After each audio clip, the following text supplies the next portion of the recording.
Gênesis capítulo 24. O Senhor, Deus do céu, que me tirou da casa de meu pai e de minha terra natal, e que me falou e jurou, dizendo: à tua descendência darei esta terra. Ele enviará o seu anjo, que te há de preceder, e tomarás de lá esposa para meu filho. Versículo 7. A experiência no Monte Moriá sobre a submissão de Abraão à ordem divina geralmente ofusca o fato de que também houve submissão por parte de Isaque. Em idade avançada como estava seu pai, Isaque poderia facilmente ter se negado a deitar naquele altar. Mas a fé que fez Abraão levantar o cutelo para imolar seu filho era a mesma que mantinha o filho como uma ovelha muda, conivente com a vontade de Deus. E por isso, a obediência de Isaque é tão admirável quanto a obediência de Abraão. Porque Abraão foi obediente porque ouviu a voz de Deus, e Isaque porque havia aprendido a obedecer ao Senhor através de seu pai. Uma das características da impiedade nos últimos dias é a desobediência aos pais. 2 Timóteo capítulo 3, versículo 2.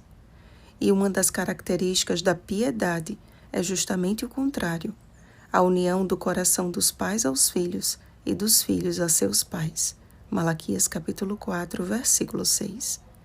A unidade na fé naquela experiência entre pai e filho é o propósito de Deus para o seu último remanescente.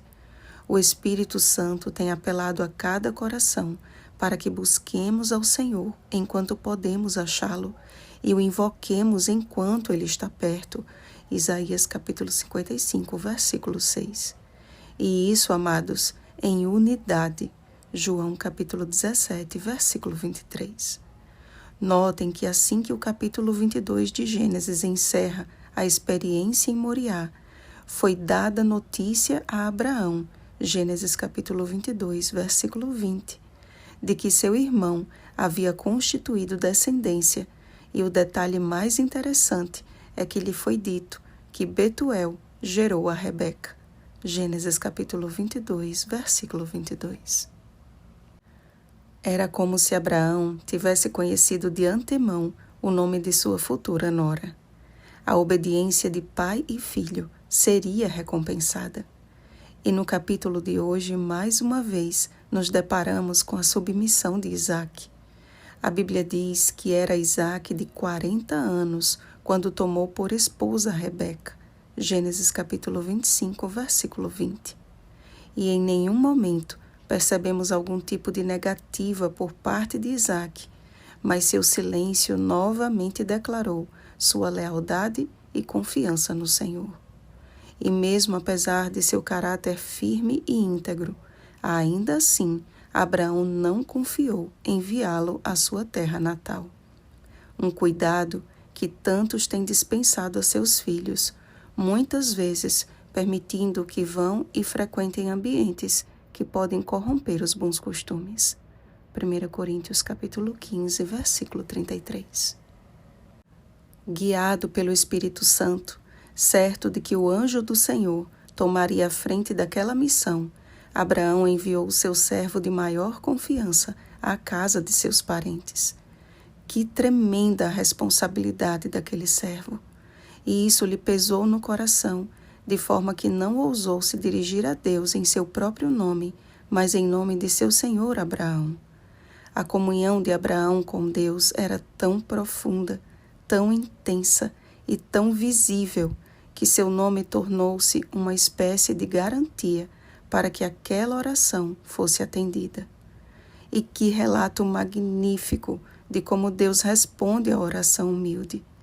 Observando em silêncio Rebeca realizando exatamente o que tinha acabado de pedir em oração, imagino aquele servo boquiaberto, tendo seu coração batendo forte. Sabem, amados, há pouco ouvi um sermão ministrado por meu pastor local, Tarcísio Pereira, comparando esse relato com a obra de Deus em sua igreja. Ele comparou o servo ao Espírito Santo e Rebeca à igreja de Deus, sendo adornada para Isaque, que representa a Cristo. E faz todo o sentido.